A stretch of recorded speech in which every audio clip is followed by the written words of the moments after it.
many times. Ben, man, always good to catch up with you, especially when we got college football on the horizon. How you been? Man, I've been good, man. Looking forward to this season. I already know what all these, every week is something different, man. We got new people coming to the SEC. We got new faces. We got Coach Saban. I think he makes like $20 million a year now. So I mean, I'm just looking forward to it, man.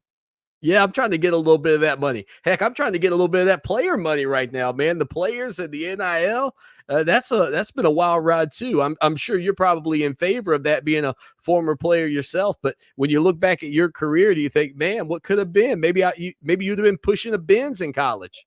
I don't know if I would have been pushing the Benz. I would have had a car though. I mean, I wasn't really one of those. I'm a country boy, so I wasn't really flashy like that. But I would have had a car. But this is another thing that people don't be factoring in. If I'm making money in college and I'm making money legit, I don't got to be, I'm not ineligible. I still want to go to the NFL, but it's not as big on my radar as it used to be because a lot of people use, the college athletics as a catapult to obviously the next level. If I'm learning about money, if I'm doing for myself, if I'm building our relationships, if I'm having future business partners down the road, future employers down the road. I mean, I'm not saying I still don't want to go to the NFL, but it looks different. And at the end of the day, man, I'm a student athlete. $1,000 when I'm 21 years old is a lot of money. True, it's a lot of money now. So it's not like I would be looking to get rich if I was in college right now with the NIL. I just think that people fail to realize you're the first of your kind. I'm the first to go to college on the athletic scholarship. I'm the first to have the opportunity to play at these big time universities. So if I was going to be the first to learn about financial literacy, I mean, I would want to be able to parlay that to a career well past football. So most guys and most people do not go pro. If I can make some money, even though I was blessed to do it while I was in college, so be it. On Twitter, he's at Ben Troupe 84. Go follow him. And again, the former Florida Gator and current radio show host joining us here on the program today. And now, hey, we got to say author too, man. Uncommon and Unfinished, the Ben Troupe story. Of course, your partner there, BJ Bennett, who is on the radio show with you down in Savannah and Brunswick, Georgia, also a part of that. Man, what an honor for you to be publishing a book and give us some insight into what folks who picked that up again, we'll find out and learn about you. They're going to learn about the person behind the face mask. Most often the times when you are a quote celebrity at what you do, people can't separate you from it.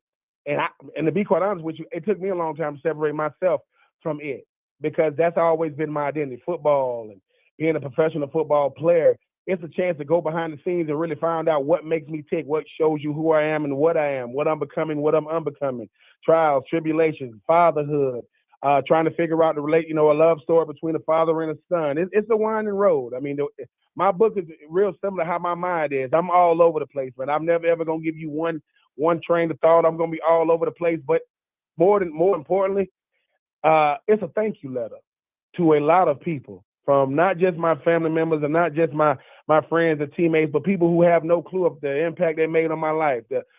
From words they said to conversations we've had to sometimes giving me a swift kick in my behind because I need it. And the funniest thing about it is being able to do it with BJ. BJ is a guy, a writer. He's the editor. And founder, CEO, what you want to call it, SouthernPigskin.com. So to be able to do it with him, it makes it even grander because, as BJ would tell me, he had to become me to do this book. What he knew about me and just spending every day with each other. That's what makes it funner because at the end of the day, you want to go somewhere. You want to go somewhere fast. You go by yourself. I wanted to go somewhere meaningful. That's why me and BJ went on this journey together. Couldn't have done it with a better individual. I'm just looking forward to people just learning about me. My family members gonna be reading stuff about me, and they've known me my whole life. They're gonna be like, "Who is this person?" Because the only person I spent every waking moment with in his life is me. But I wouldn't change any part of it, from Swainsboro to Augusta to Gainesville to Nashville to Tampa to Oakland to Atlanta to New Jersey and back in Georgia again. I wouldn't change any of it because I've learned so much about myself and just reading about your own life. I mean, the reason why, it's only 213 pages because we didn't want this thing to become a mini encyclopedia. This thing could have been easily 12 books in a row. But I'm just looking forward to saying thank you to so many people. Like I said, man, it's about the people, places, and things that had everything to do with who I am, what and what I'm becoming. And the Ben Troupe story. I know you see it and think you're going to know. You're going to get some familiar stories, but you're going to get a lot of unfamiliar stories that you haven't heard. So I'm looking forward to it. Make sure, you want to get, make sure you go to bentroupe84.com to get you a copy. I mean, it should be out around, I think around like September 15th through the 20th or somewhere around there. But it's going to be fun. I'm looking forward to seeing my family members and friends calling me saying, man, I didn't even know that about you. I said, well, listen, that's why you read the book, man. I mean, and I get to kind of put this thing to rest now. A lot of times when it comes to things in my life, once I've addressed them, once I put them out there, I can kind of say, all right, now move on to the next. Like a chapter in my life finally gets to be closed because I got to put it on paper. Again, uncommon and unfinished, the Ben Troupe story. Go check it out.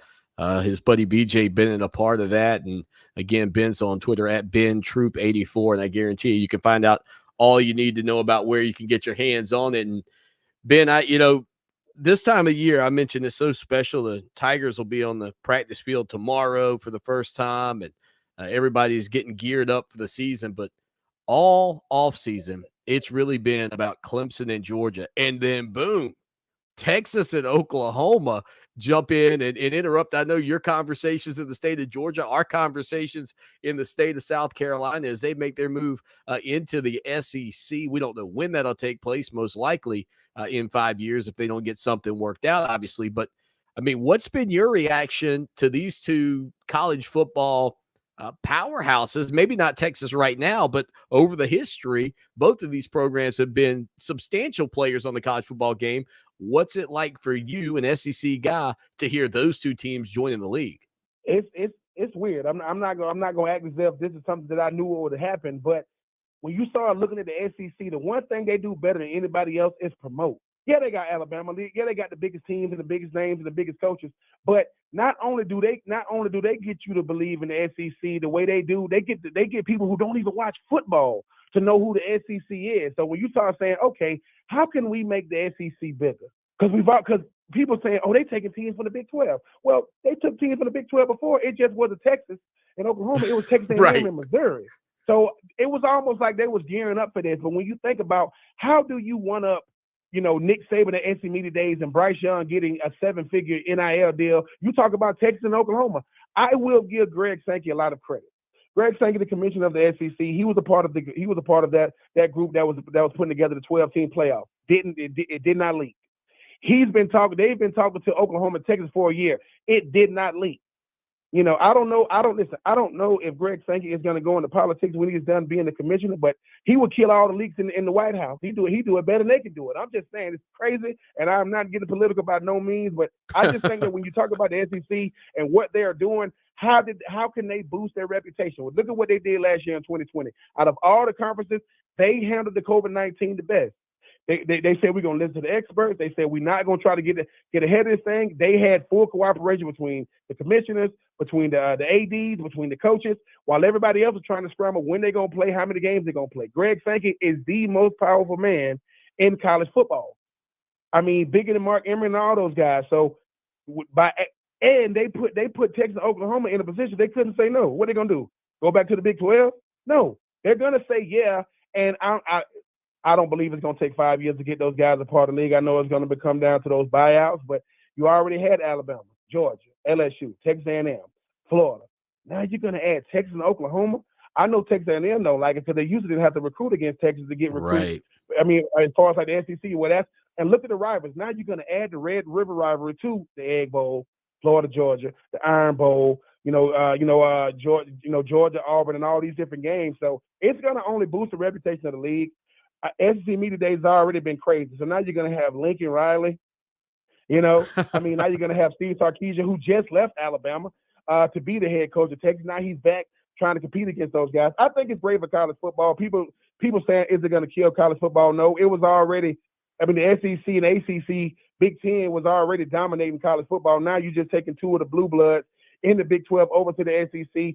I think that the Big 12 is going to have to dissolve and kind of do something to either partner with the Pac-12 or the Big 10. But as far as the SEC goes, you already got Nick Saban making 10 point, whatever he's making now. He could potentially end up making $20 million with these TV deals, and Alabama's not going anywhere. So yeah, Texas, Oklahoma, come on over to the SEC and like us, Steve Spurrier told Texas, listen, y'all couldn't even win the Big 12. Y'all sure as hell ain't finna win the SEC.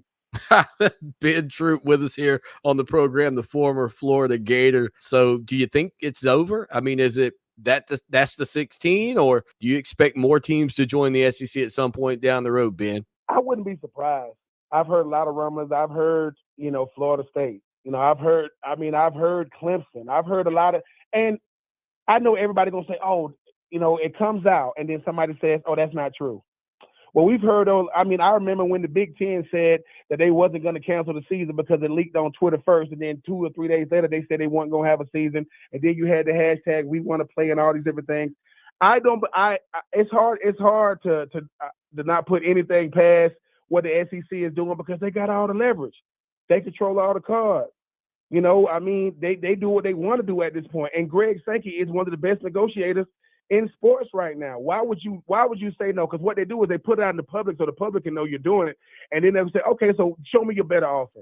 I think right now 16 is the number, but I wouldn't be surprised, before year's end that you hear that Dabo Swinney and Coach Norvell and Coach Manny Diaz and Coach Mac Brown has been talking to the SEC for the last year and a half. I wouldn't be surprised because at the end of the day, if you're not going to win it all, at least I want to be associated with the best conference. Man, it's going to be a wild ride seeing how this all shakes out. I tell you, I can't wait for it. But I know what most people can't wait for, and it's less than a month away. Clemson and Georgia in Charlotte. What are the Georgia fans saying? I know you guys are down there 3-0 in Savannah and Brunswick. There's got to be a lot of excitement about these two teams who hooked up so many years in consecutive years in the 80s, and the fan bases love when they get back together. Doing it on a neutral site in Charlotte, man, should be pretty sweet in about a month. It's gonna be incredible, and like you said, they used to do this years before, and then they kind of got away from it. Everybody's really, really excited about this Georgia team. I mean, being able to add a guy, like Darion Kendrick. I mean, being able to add, Eric Gilbert, JT Daniels. The hopes and dreams of the entire UGA program rest on a young man who did not grow up in the South, grew up in Sunnyside, California. He had a great debut last year against Mississippi State. You saw what he was able to do, a Heisman front runner, depending on who you ask. But for me, Georgia has 5-star players. I think Clemson has a 5-star culture because they've been here, right? They used to this big games. They used to everybody saying that they can't beat the big bad SEC. Well, unless Alabama is running out of it, that's the only team that I've seen really have their way, with Clemson the last couple of years. But it's going to be great. I want to see DJU. I want to see Justin Ross get back out there. I want to see Dabo staring across the field at Kirby Smart. Kirby Smart is the guy that's always going to be saying a guy that can recruit well. It's always going to be top 5 in recruiting, top 4 in preseason rankings. But every time they meet a team that has a talent threshold, they find themselves on the losing end. It's going to be great for college football. It's going to be great if you are a fan, of Clemson and Georgia. It's going to be nerve-wracking if you have to play any of those schools because you know that if you're an ACC, Clemson is only getting better, and Georgia's picked to win every team not named Clemson. But I just think for me, it's going to be a lot of hype. I think the game going to have to, it's going to be a 4-quarter game. But Clemson has just been here much longer. Dabo has built, oh my God, an incredible program in Clemson right now. DJU showed you what he's capable of doing because if JT Daniels had a great debut against Mississippi State, can you have a better debut against Notre Dame? The DJU, they should have won because of him. Defense just didn't show up that day. I know it's going to be hard to replace Travis Etienne and what he's meant to that Clemson team the last 4 years, but they just stockpiled talent. That front seven for Georgia is great, but they're still not going to be as good as that front seven for Clemson. Justin Ross has not played football for a year. They know Mr. Kendrick, and if they let him go, it's because they got somebody good, as good, if not better, to replace him. It should be a great game. It's going to be star-studded on these sidelines because you got a lot of alumni going to come back. Bank of America State is going to be rocking, but for me, it's going to be them boys from Clemson, not because Georgia isn't good enough. Clemson knows that, look, man, we don't have a lot of room for error because we're not going to get the same help from our conference the way Georgia's going to get in their conference. So for me, I think it's going to be great, but I think the Clemson boys are going to come out on top. Wow, Ben Troupe, again on Twitter at Ben Troupe 84. He thinks Clemson's going to knock off the Georgia Bulldogs in a month there in Charlotte. And I'll ask you from the standpoint of the folks in Georgia, you mentioned Kirby Smart. He is fantastic at recruiting. Everybody sees that. I mean, 5-star guys lining up at the door left and right. If they lose this opener to Clemson, I mean, what are the conversations in Athens and for the Georgia faithful across the state when it comes down to, how he's sitting? I mean, is he on a hot seat? Is there concern at all? Or are we just going to push through and this is our guy? Because I think, and you correct me if you believe differently, I think he is going to be judged based off of still what Mark Richt did. And since Mark Richt never kicked in that national championship door, the fans in Georgia still want to win, and they want to win in a hurry. Concern, yes. Hot seat, no. Kirby Smart is one of the best out there, and he's supposed to be judged based on, based on Mark Richt. I think currently right now they had the same amount of games. I think Mark Richt has one more win than he has, and Kirby Smart has one more loss than Mark Richt had at this point in his career. But you're supposed to judge the elite based off the elite. I mean, he's one of the elite coaches at an elite program. He's a lead in our recruiting. They got to get over the hump. And until he gets over the hump, here's what Georgia fans are going to say. They're going to say, listen, another year, same result. If you cannot beat the team who match you, talent-wise, then you're just a really, really good team that dominates teams that has lesser talent.